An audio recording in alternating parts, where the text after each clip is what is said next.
जय माताजी खेडूत मित्रों, આપણે આ ચેનલમાં આપનું હાર્દિક સ્વાગત છે। તો મિત્રો આજે આપણે જાણવાના છે કે ફાર્મર કાર્ડ છે તે તમારું મળવાનું છે કે નથી મળવાનું અને કયા ખેડૂતોને આ કાર્ડ મળવાનું છે તે તમારે કઈ રીતે ચેક કરવાનું છે અને જો તમને આ કાર્ડ નહીં મળે તો શા માટે તમને આ કાર્ડ નથી મળી રહ્યું તે તમારે કઈ રીતે ચેક કરવાનું છે અને જે તમે ખેડૂતની જે નોંધણી કરી છે તે તમારી મંજૂર થઈ છે કે નથી મંજૂર થઈ તે પણ આપણે અહીંયા જોઈશું। તે પહેલાં મિત્રો તમને જણાવી દઉં કે આ કાર્ડ તમને કઈ રીતે ઉપયોગી થવાનું છે। તો મિત્રો આ જે કાર્ડ છે એ તમને ખેડૂતોને જે લાભો આપવામાં આવે છે તે લાભો લેવા માટે તમને ઉપયોગી થશે અને જે PM કિસાનના જે 2000ના હપ્તા આપવામાં આવે છે તે હપ્તા મેળવવા માટે તમને આ કાર્ડ ઉપયોગી થવાનું છે।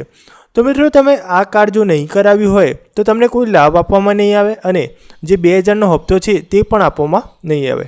તો મિત્રો તમને જણાવી દઉં કે આ જે કાર્ડ છે એ તમારું મંજૂર થયું છે કે નથી મંજૂર થયું, આ કાર્ડ તમને મળવાનું છે કે નથી મળવાનું તે તમારે કઈ રીતે ચેક કરવાનું છે।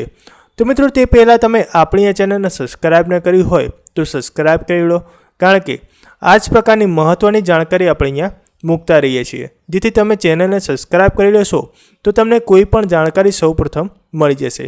તો મિત્રો જરૂરથી ચેનલને સબસ્ક્રાઈબ કરી લો અને બાજુના આપેલા બેલ આઇકોનને પ્રેસ કરી લો।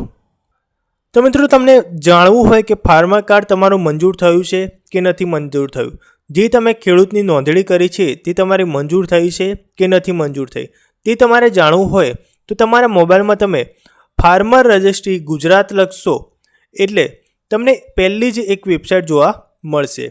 આના પર તમારે ક્લિક કરવાનું રહેશે। ત્યારબાદ મિત્રો તમે જોઈ શકો તે પ્રમાણે એગ્રીસ્ટેકની જે વેબસાઇટ છે તે ખુલી ગઈ છે। તેમાં તમારે જોવાનું છે કે અહીંયા ગુજરાત ફાર્મર રજિસ્ટ્રી લખેલું છે કે નથી લખેલું। તો મિત્રો અહીંયા ગુજરાત ફાર્મર રજિસ્ટ્રી લખેલું હોય તો તમારે આ વેબસાઇટ પર આવવાનું છે, નહીંતર જે મહારાષ્ટ્રની વેબસાઇટ છે તે તમારે ખોલવાની નથી। અહીંયા લખેલું હશે કે ગુજરાત ફાર્મર રજિસ્ટ્રી, તેમાં તમે અહીંયા ઉપર જોશો તો તમને ચેક એનરોલમેન્ટ સ્ટેટસ જોવા મળશે। અહીંયા ચેક એનરોલમેન્ટ સ્ટેટસ તમે જોશો તેના પર તમારે ક્લિક કરવાનું છે। અહીંયા જે લખેલું છે ચેક એનરોલમેન્ટ સ્ટેટસ તેના પર તમારે ક્લિક કરવાનું રહેશે।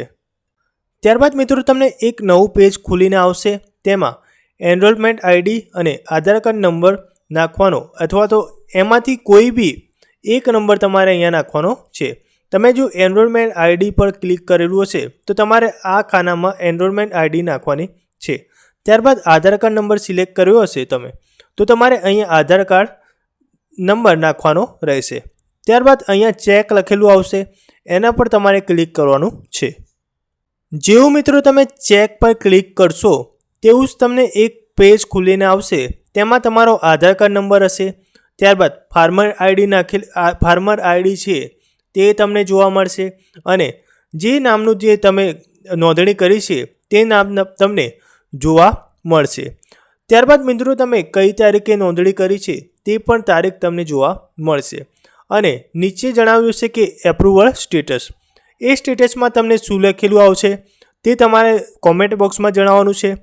અમુક લોકોને પેન્ડિંગ આવે છે, અત્યારે સુધી બધાને પેન્ડિંગ આવી રહ્યું છે। મિત્રો જે લોકોને સક્સેસફુલ થયું છે અથવા તો એપ્રુવલ લખેલું આવે છે તે મિત્રોએ કોમેન્ટ બોક્સમાં કોમેન્ટ કરવાની છે।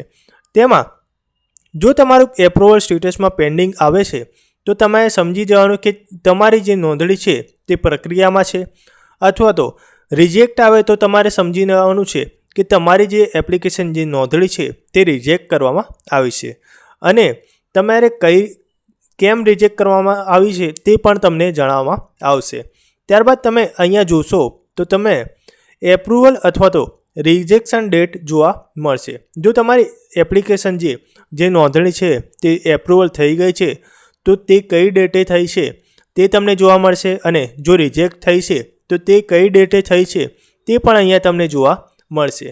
તો મિત્રો તમને આપણી આ જાણકારી ગમી હોય તો વિડીયોને લાઇક જરૂરથી કરી લેજો અને આપણી આ ચેનલમાં તમારે નવા આવ્યા હોય તો ચેનલને સબસ્ક્રાઈબ કરીને બાજુના આપેલા બેલ આઇકોનને પ્રેસ કરી લેજો, જેથી કોઈ પણ જાણકારી આવે તે તમારા સુધી સૌ પ્રથમ આવી જશે। તો મિત્રો જરૂરથી ચેનલને સબસ્ક્રાઈબ કરી લેજો અને તમારું સ્ટેટસ શું છે તે તમે કોમેન્ટ બોક્સમાં જરૂરથી જણાવજો।